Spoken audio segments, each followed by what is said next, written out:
ECHS students, this is Ms. Bañuelos, and we're going to spend the next few minutes going over the distance learning grading policy so that you know how it impacts you and your grades at the end of the semester.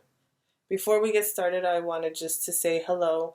I wanted to say that I miss you all and that I hope that you're staying healthy. I hope that you are taking care of your physical health and your mental health.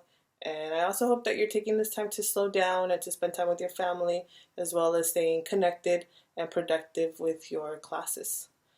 So let's begin. I have a few slides that we need to just go over. And if you happen to have any questions at the end of this video, feel free to shoot me an email or feel free to comment on below, and I will do my best to answer your questions. Okay, so the first update I want to share with you is that every single student will receive credit for advisory this semester. So just continue showing up to advisory on Wednesdays afternoon, check in with your advisor. This is going to be a space where you will continue to receive announcements from your grade level team or from the school. So stay tuned for more updates. As for your academic courses, I want to jump into our new updated policy in regards to grades. Let's break that down together, and then let's talk about how it impacts you and your final grades at the end of the semester.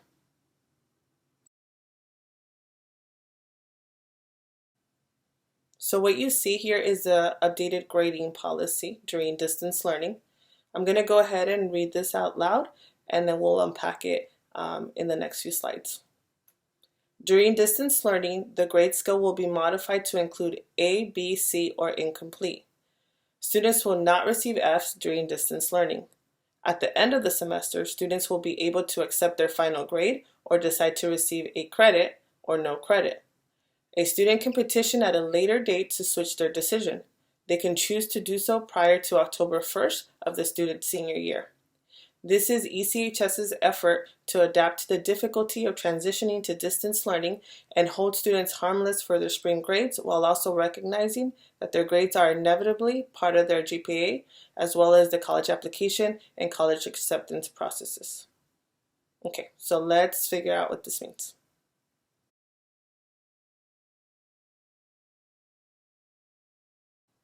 So for an ECHS student, this means that for the rest of the semester, you're going to see an A, B, or C, or an incomplete on PowerSchool. Now, for your final grades, you're going to have the opportunity to either accept a letter grade or a credit or no credit. Now, when updating this policy, we took into consideration what other high schools are doing, and we also looked into what the UCs and the Cal States and the private schools will accept for the semester of high school. Ultimately, what matters the most is that your university systems will accept a letter grade or a credit mark. So whether you decide to take the grade or whether you decide to accept the credit, it's not going to impact you in a negative way for your college applications. Now, one thing to note is that if you receive below a 70% for a class, that grade is not going to be enough, but it's going to be a no credit. Now, this no credit will not harm your GPA, and that's what matters the most here. However, you will have to retake that class at a later point. So it might mean that you will have to retake it next year when we return or during a summer school session, but it has to be before you graduate. So for my 9th graders, 10th graders, and 11th graders, you can switch your decision from letter grade to credit mark or credit mark to letter grade at any point as long as you do it before October of your senior year. So to be more specific, let's say you get a 78% for English class and you accept the letter grade this semester. But then next semester, when we come back in the fall, you realize, you know what, I don't want that C on my transcript. I want a credit mark instead. Then you can go ahead and petition for that, and then we'll go ahead and change it on your transcript. It's going to be that simple. The only thing that we ask is that you do this before October of your senior year, because we want to have those transcripts ready and finalized so that we can use them for the college application process. Okay, so now let's take a look at a few examples here. On the left side, you'll see an example of a student receiving all letter grades. And so you'll see that for English, the student received an A, for history, a B, for math, a C letter grade. For science, that student received below a 70%, so that turned into a no credit, which means that the student will have to take that semester of science at a future time. For college prep, the student received a B, and then Spanish a C. But let's say you don't want to see any letter grade C's on your transcript. You have the option of letting your teacher know, your math teacher and your Spanish teacher, to turn those letter grades into credits so that they don't impact your GPA. So on the right side, you'll be able to see that for English, the A remained, the history grade remained as a B, and then for math, instead of seeing the C letter grade, now you see credit. For science, the no credit remained, and that student still needs to retake science at a future time. And then college prep, you have a B, and then once again for Spanish, the C letter grade turned into credit. The cool thing is that, like I mentioned earlier, colleges will accept the credit or the letter grade. So this type of grading decision only benefits you in the long run and for your college application process. So when deciding whether you want to accept a letter grade or credit at the end of the semester, I want you to keep in mind your cumulative GPA. So if you have a 3.0 or above, for example, I would suggest that you turn all your C grades into credits so that the C doesn't ultimately lower your overall GPA. Now, if you have like a 1.9 or any GPA below 2.0, my general recommendation will be to accept all of your letter grades because this will only boost your GPA in the long run. Ultimately, I don't want you to stress out about these decisions. I want you just to try your best to make an informed choice. Tap your counselors in because they also will be able to support you with these decisions at the end of the semester. And if for some reason you decide to change your mind next year or 2 years from now, and you want to switch a letter grade to a credit mark or a credit mark to a letter grade, no problem. We'll make sure that we support you with that as long as we do it before October of your senior year. Ultimately, we're trying to look out for you. Ultimately, this policy is meant to only help you and not hurt you.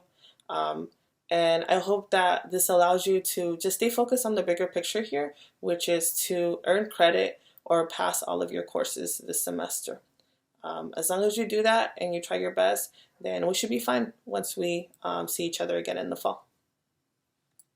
So this last slide pertains to my seniors. So class of 2020, I want you to keep 2 additional things in mind as you're determining whether you want letter grades or credit marks on your transcript. So the first thing is that your final transcripts will be sent to your universities at the end of June. That means that you will have to decide whether you want letter grades or no credit marks on your transcript by the end of the school year. Another thing that I want you to consider when determining whether you want letter grades or no credit marks is your Cal Grant GPA. We want to protect that Cal Grant GPA as much as possible. Some of you received Cal Grant awards that required a 2.0 or above GPA. Others received a Cal Grant award that required a 3.0 or above Cal Grant GPA. We want to keep that in mind as we're deciding whether you will accept letter grades or credit marks. So generally, if you have that 3.0 or above award, you want to accept your A's and possibly some B's, but you want to go ahead and turn your C grades into credits. A lot of these decisions are made on an individual basis, so if you have a question about this or if you want to consult with a counselor, we're going to be here for you to help you make those decisions for your colleges.